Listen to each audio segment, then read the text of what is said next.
Nadamay ang Malacanang sa unang araw ng confirmation of charges hearing ni FPRRD. Sa opening statement kasi ni Attorney Nicholas Kaufman, inilatag niya ang umano'y impluensya ni PBBM sa kaso ni Duterte. Yan ang agenda report ni Ivy Reyes live mula sa Makati. Ivy, ano na ang sagot ng palasyo dito? Corina, pumalag ang palasyo sa mga pahayag ng defense na pakana umano ng Marcos administration ang umano'y pag-neutralize sa legasiya ng dating Pangulong Rodrigo Duterte. Bukod kay Baguio City Mayor Benjamin Magalog na kamakailan ay ginawang reference na Malacanang bilang isa sa mga Duterte supporter na umamin umano na may mali sa execution ng extrajudicial killings ng dating Pangulo. Ngayon ay naglabas naman ng resibo ang palasyo patungkol kay dating DOLE Secretary Silvestre Bello. Alam niya naman na we are anti human rights violation. Pero alam naman niya na alam ko na wala naman siya pinapatay except isa.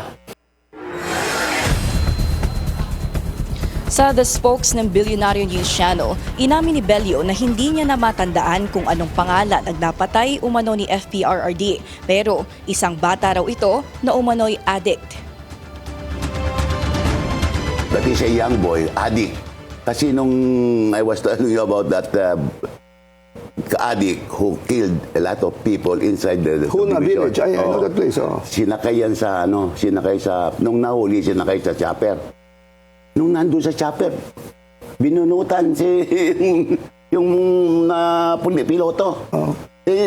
Ginawa ni Digong, bago makapabaril yung piloto, tinulak niya. Yun ang alam ko na napatay lang.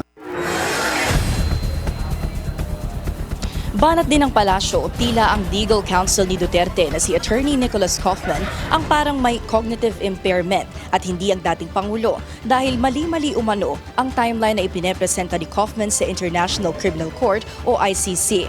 Sa opening statement kasi ni Kaufman, nabanggit nito na ang Marcos administration at ang umano'y pamumulitika-anya sa kanyang kliyente kaya humantong sa pagkakadetine sa The Hague, Netherlands ang dating Pangulo.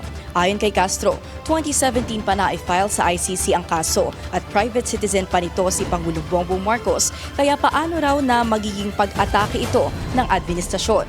Dapat daw aralin muna ni Kaufman ang kanyang mga kaso imbes na mag-focus sa retorika at politika.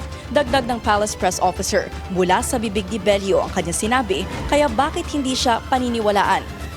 Corina, mainit na kunesyon ng palasyo na hindi itinanggi ni former Secretary Bello na murderer ang dating Pangulo.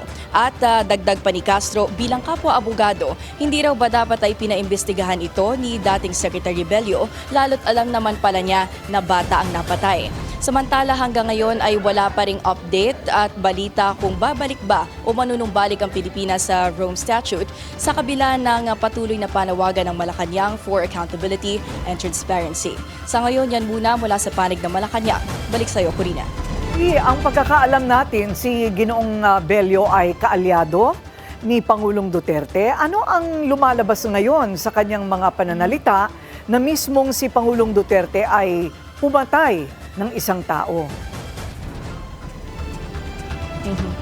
Sa isang panayam kasi ni dating Secretary Bello, sinabi niya na sino raw ba ang nakikinig pa kay Palace Press Officer Claire Castro dahil ang lahat daw ng ginagawa ng Palace Press Officer ay para pagtakpan ang administrasyon to the point na nasa-sacrifice ang truth at accountability. Iyon ang kina-counter ngayon ng Malacanang dahil nanggaling daw mismo sa bibig ni dating Secretary Bello na nakapatay umano ang dating Pangulo. Corina. Okay, maraming salamat Ivy Reyes, nag-uulat ng live mula sa Makati. Manatiling nakatutok sa Billionaire News Channel. Sumubaybay sa aming social media accounts at mag-subscribe sa aming YouTube channel para sa mga bago at eksklusibong balita.